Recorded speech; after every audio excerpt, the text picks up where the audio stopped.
Meus irmãos, essa noite feliz em que celebramos a vitória de Jesus sobre o pecado e a morte, a sua ressurreição.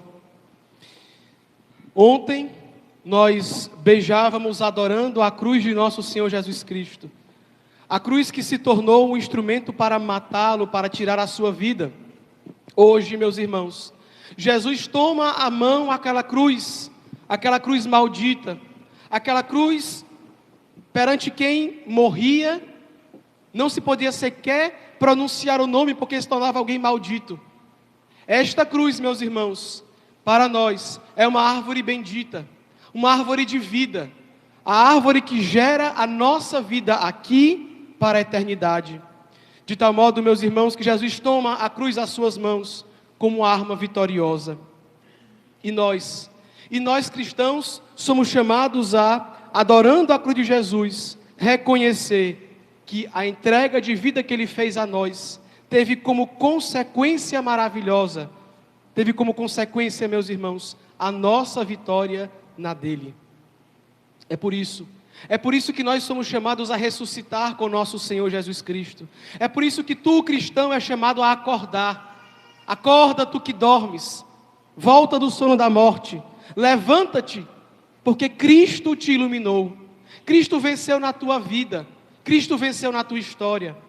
Nós, meus irmãos que professamos a fé católica, celebramos hoje esta vigília que é mãe de todas as vigílias, essa missa que é mãe de todas as missas. Vejam, as mulheres no evangelho que escutamos hoje foram até o sepulcro procurar por Jesus e receberam aquela resposta do anjo: o que vocês estão procurando aqui? Ele ressuscitou como Ele havia dito para vocês, Ele não está aqui. Nós, meus irmãos, professamos isso nessa noite. Nós cristãos, nós católicos, não procuramos entre os mortos aquele que nós sabemos que cumpre com as suas promessas, que realiza na nossa vida as suas promessas.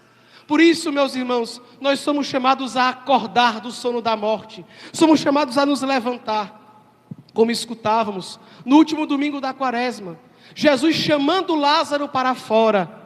Jesus nos chama para fora também, meus irmãos, nos chama para fora do nosso pecado, nos chama para fora da nossa tristeza. Hoje é um dia de alegria, hoje ninguém tem o direito de ficar triste, hoje ninguém pode chorar, porque aquele que é o nosso Senhor e nosso Deus, aquele que foi esperado por séculos pelos judeus, cumpriu com a sua promessa.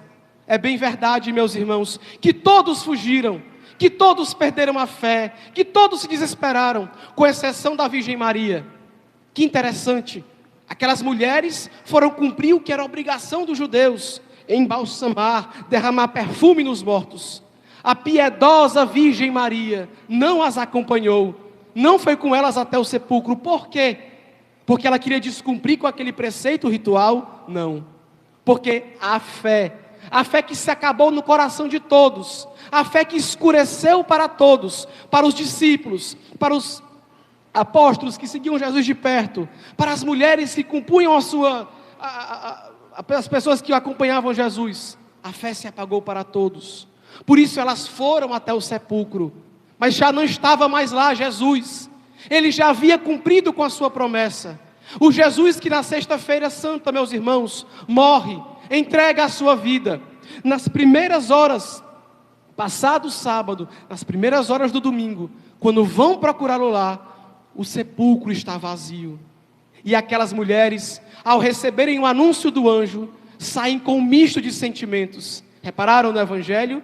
Elas correm com medo, mas com alegria. Com alegria, meus irmãos. Por quê? Porque definitivamente se cumpriu para nós, meus irmãos, a promessa de Deus. É por isso que nessa noite de alegria, nessa noite em que nós iluminamos a nossa igreja, o nosso coração deve ser iluminado. Iluminado pelo dom da fé, iluminado pelo dom da caridade, iluminado pela força da ressurreição de nosso Senhor Jesus Cristo, meus irmãos. Jesus restaurou todas as coisas. Na primeira leitura do livro do Gênesis, e não se preocupem que eu não vou falar das 9 leituras, tá certo? Na primeira leitura, meus irmãos, nós escutamos a narração da criação, E meus irmãos, na criação, o homem foi colocado dentro de um jardim, o jardim do Éden, o que se chamou de paraíso. Mas nós sabemos que como consequência do pecado desse homem, ele foi expulso do paraíso.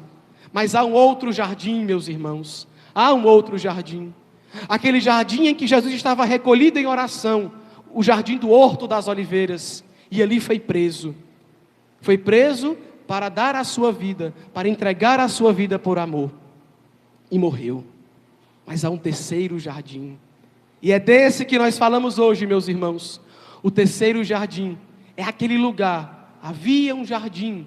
E no jardim, um túmulo novo, onde ainda ninguém tinha sido sepultado. Levaram Jesus e colocaram ele naquele túmulo novo. Esse terceiro jardim, meus irmãos, é a imagem do céu, para onde Jesus quer nos levar. Porque se o nosso pecado nos tirou do jardim do Éden, do paraíso terrestre, esse novo jardim, o jardim da onde Jesus saiu ressuscitado, é o céu, meu irmão. É o céu para onde Ele quer levar você. Portanto, se o homem havia ganhado de Deus um paraíso terrestre, o homem, hoje, por graça e misericórdia de Deus, recebe o céu como herança, sem merecer, sem nada fazer para lá entrar, porque Jesus é bom e misericordioso. Ele nos dá esse presente, Ele nos dá, meus irmãos, esse lugar que pertence só a Deus. No céu, só Deus habitava. Não é próprio de nós, homens, entrarmos no céu, assim como não é próprio de Deus estar aqui na terra. E nessa troca maravilhosa, Jesus se faz homem para estar conosco. E depois, ao vencer, ao ressuscitar, ao rasgar o véu do templo, Ele entra primeiro no céu, mas atrás dele, todos os justos também podem ingressar no céu. Meus irmãos, isso não é uma teoria, o que eu faço aqui não é um discurso, meus irmãos, mas isso aqui é a maior verdade da história da humanidade que celebramos ritualmente nessa missa. Não, meus irmãos, o pecado de Adão e Eva não deu a última palavra. Não, aquela expulsão do paraíso não foi definitiva. Por quê? Porque hoje se abre para nós algo muito maior, muito melhor, muito mais bonito do que o jardim do Éden. Se abre para nós, meus irmãos, a esperança de nós irmos com Jesus para o céu, para junto de Deus, um dia, quando Ele nos chamar. Ainda que nós, meus irmãos, tenhamos pecado, Deus pode nos perdoar, Deus pode nos lavar, nos tirar esse pecado. Aquelas mulheres que corriam no misto de medo e de alegria, porque não entendiam muito o que estava acontecendo, mas acreditavam, a fé delas reacendia. Meus irmãos, aquelas mulheres se abraçam com os pés de Jesus, narra o Evangelho. Se abraçam com os pés de Jesus, e o que elas encontram nos pés de Jesus, meus irmãos? Elas encontram as chagas que haviam sido abertas pelos cravos, os cravos que rasgaram a pele, os pés, as chagas que rasgaram os músculos de Jesus, não mais supuravam, não mais saíam sangue, mas testemunhavam.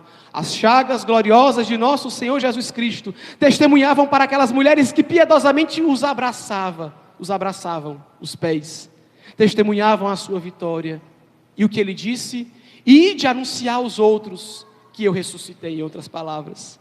Vão anunciar, não fiquem só para vocês com essa alegria, mas comuniquem aos demais isso que aconteceu comigo e que acontecerá com vocês. Meus irmãos, nós cristãos católicos também somos chamados a fazer o mesmo anúncio, a dizer a mesma coisa. Nós cremos no Deus ressuscitado, nós acreditamos que Ele venceu aquilo que era invencível, a morte. Ele venceu por mim e por ti. Se ontem, meus irmãos, eu dizia para a nossa comunidade que nós celebrávamos a cruz de Jesus como uma prova do seu amor por nós, hoje essa prova de algum modo dá um passo a mais. ela é maior ainda. Ele não só nos perdoou, mas como Ele nos chamou para viver junto dEle, unidos a Ele, num só coração com Ele. Meus irmãos, nessa missa nós escutamos essas longas narrativas, que desde o Gênesis até o Novo Testamento, até o Evangelho, vão contando para nós o jeito que Deus descobriu, o jeito que Deus quis se revelar para nós, se mostrar para nós, dizer para nós qual é o seu nome. E nós que somos católicos, nós que conhecemos a Jesus, sabemos quem Ele é, o conhecemos pelo nome, meus irmãos. Jesus, Jesus vitorioso, as suas chagas gloriosas são para nós um sinal de esperança. Nós sabemos que o lado de Adão era ferido, aquele lado que dele foi tirado uma costela para que fosse tecida Eva. Um outro lado também foi aberto, também foi ferido, o lado de Jesus. De tal modo, portanto, que aquela lança terrível que era apontada para nós, a querer nos condenar, a querer infligir sobre nós a maldição do pecado, essa lança rasgou o coração de Jesus e de lá verteu para nós água e sangue, o batismo e a Eucaristia. Na cruz de nosso Senhor Jesus Cristo, nasce para nós a Santa Igreja. E você nasceu para Deus no dia do seu batismo. Meus irmãos, nesse dia em que celebramos a vitória de Cristo sobre o pecado e a morte, Ele nos convida a sair da morte. Eu repito, acorda tu que dormes, levanta-te da morte e vem para a vida. Nós não podemos deixar que essa Páscoa, que essa vigília que hoje celebramos, seja mais uma.